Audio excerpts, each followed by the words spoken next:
Hello my friends, welcome to my YouTube channel. I am your host Indrani. Please subscribe my channel and press the bell icon button. आज मैं बहुत ही अच्छी अच्छी stories आपके लिए लाई हूँ, इसलिए इस वीडियो को पूरे एंड तक देखना। ये पहली स्टोरी है नीता की। नीता बताती हैं वो जब बहुत छोटी थी तब उनके मॉम डैड के साथ वो अपने घर छोड़कर दूसरी सिटी में शिफ्ट हो गई।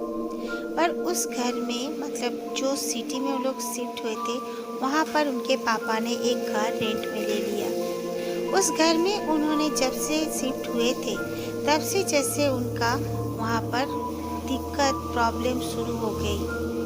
उनके पापा का भी तबीयत खराब लगने लगा। वहाँ पर उनके पापा को ऑफिस बहुत छुट्टी लेनी पड़ जाती थी और नीता का भी तबीयत खराब हो जाता था। उनकी मॉम तो सोते सोते नींद में ही डर के मारे सपना जैसे डरावनी देखकर जाग जाया करती थी। उनके मॉम को भी और कोई टाइम का कुछ परवाह ही नहीं रहता था। कब उठती कब सोती उन्हें खुद ही पता नहीं रहता था। नीता तो काफ़ी अपना स्कूल जाना बंद कर दी। काफ़ी टाइम उसे भी छुट्टी ले लेना पड़ता था। तीनों के साथ इस तरह से इंसिडेंट होने के बाद वो लोग बहुत बीमार भी होने लगे थे। एक बार उनकी मॉम की नीता की मॉम की एक मासी आई। मासी ने देखा कि इतना हंसता खेलता इतना सुंदर सुखी परिवार जैसे दुख के सागर में डूबे हुए हैं, जबकि उनका पापा का अच्छी सी जॉब भी थी। फिर भी उसके पापा जॉब में भी और खुश नज़र नहीं आते थे। उनके पापा मम्मी का तो रोज़ का झगड़ा एक मामूल बन गया था।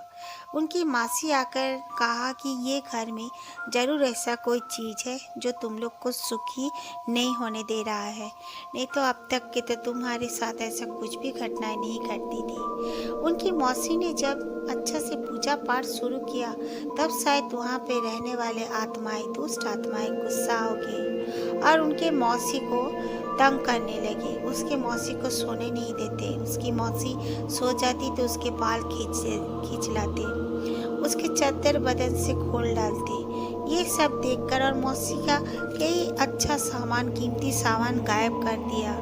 ये सब देखकर मौसी ने कहा नहीं, ये ठीक बात नहीं है। वो लोग अपने आप को जाहिर भी कर चुके हैं। ये घर में रहना मतलब खुद को ही खुद के हाथ में मारना।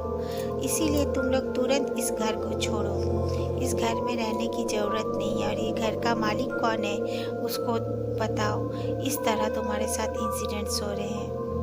उसके मौसी ने ही पूजा पाठ करके उनको थोड़ा सा ठीक किया था। उसके बाद उन्होंने कहा तुम सब मेरे साथ घर चलोगे। ये घर बदलने के बाद वहाँ पर जाके तुम लोग को मैं एक ऐसे बाबा से मिलवाऊंगी जो कि तुम्हें सारी सच्चाई बता देंगे। पहले वो लोग घर के मालिक को कहा कि हम आपके घर को छोड़ रहे हैं। तो घर मालिक बोला क्या प्रॉब्लम हो गई है। बोले क्या प्रॉब्लम बोलते हैं, आपका घर में तो प्रॉब्लम सी प्रॉब्लम है। भले ही घर का कंस्ट्रक्शन बहुत ही अच्छी तरह से हुई है बट आपका घर में ज़रूर ऐसा कोई पैरानॉर्मल एक्टिविटीज़ होते हैं जो कि इंसान को बिल्कुल सुखी नहीं होने देता। मालिक ने कहा खैर मैं तो कभी इस घर में रहा नहीं हूँ, ये मेरा मॉम डैड का घर था। वो लोग गुजर जाने के बाद इसीलिए मैंने रेंट में दिया है। वो लोग बहुत ही शौक से ये घर बनवाए थे। उसी समय मौसी को पता चल गया कि जरूर उनके मम्मी पापा का ही घर है और उनका ही रूह यहाँ पर भटकता होगा, क्योंकि वो लोग पसंद नहीं कर रहे हैं कोई दूसरा उनके घर में रहे। उसी वक्त हम लोगों ने वो घर छोड़ दिया। उससे पहले ही छोड़ दिया था, मालिक को बताने से पहले हम दूसरे घर में आ गए। दूसरे घर में शिफ्ट होते ही हमारी ज़िंदगी फिर से अच्छी हो गई। कोई प्रॉब्लम नहीं, कोई दुख नहीं, कोई झगड़ा नहीं। हम बिल्कुल आराम से जीने लगे। ये सेकंड स्टोरी है रोली की।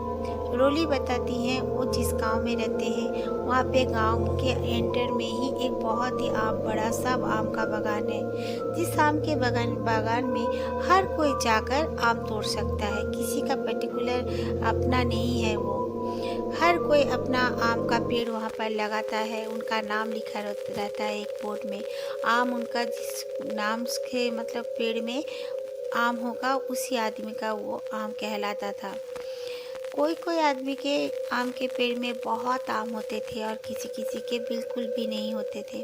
एक बार की बात है, एक आदमी ने पूरी तरह 14 आम का पेड़ लगाया और अपना नाम का बोर्ड भी टांग दिया। फिर उसका आम का पेड़ बहुत बड़ा हो गया और काफ़ी आम भी आए। ये देखकर आसपास के 2-3 लोग बहुत जलनखोर जलने लगे, क्योंकि उनके पेड़ में बिल्कुल भी आम नहीं हो रहे थे।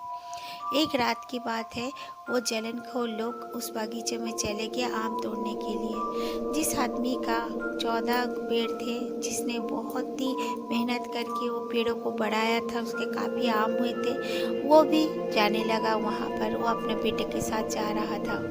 फिर जाकर देखा कि वो आदमी लोग उसके पेड़ से आम तोड़ रहे हैं। वो बहुत गुस्सा हो गया। गुस्सा होकर वो चिल्लाने लगा, बोला मेरे पेड़ पे तुम लोग क्यों हाथ दे रहे हो। लेकिन उन लोगों ने उनसे कुछ नहीं कहा। फिर उन्होंने कहा कि हमारे साथ पंगा मत लो, हम लोग अच्छे इंसान नहीं हैं। तो ये आदमी बहुत गुस्सा हो गया, बोला मैं पंच से तुम्हारी शिकायत करूँगा और देखना पंच तुम्हें उचित सज़ा देगी।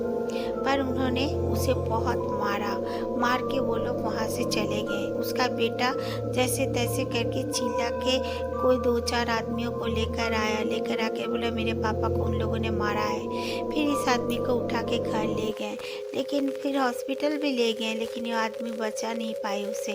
3 दिन बाद उसकी मौत हो गई। उसकी मौत के बाद तो जैसे आम का पेड़ जो सब था, हर आम का पेड़ अपने आप सूख गए और गिर गए। दोबारा वहाँ पर और आम का पेड़ लगा ही नहीं। कोई लगाता भी तो वो तुरंत ही सूख जाता और मर जाता। और जिन लोगों ने उसे मारा था वो तीनों फरार हो गए। उनको पुलिस अभी तक पकड़ नहीं पाई।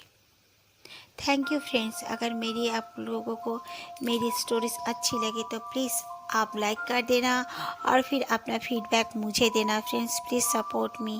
मेरी चैनल नहीं है, इसीलिए आप लोग प्लीज़ सब्सक्राइब करो और थोड़ा सा मुझे सपोर्ट कर दो प्लीज़। हाँ, जय श्री राम।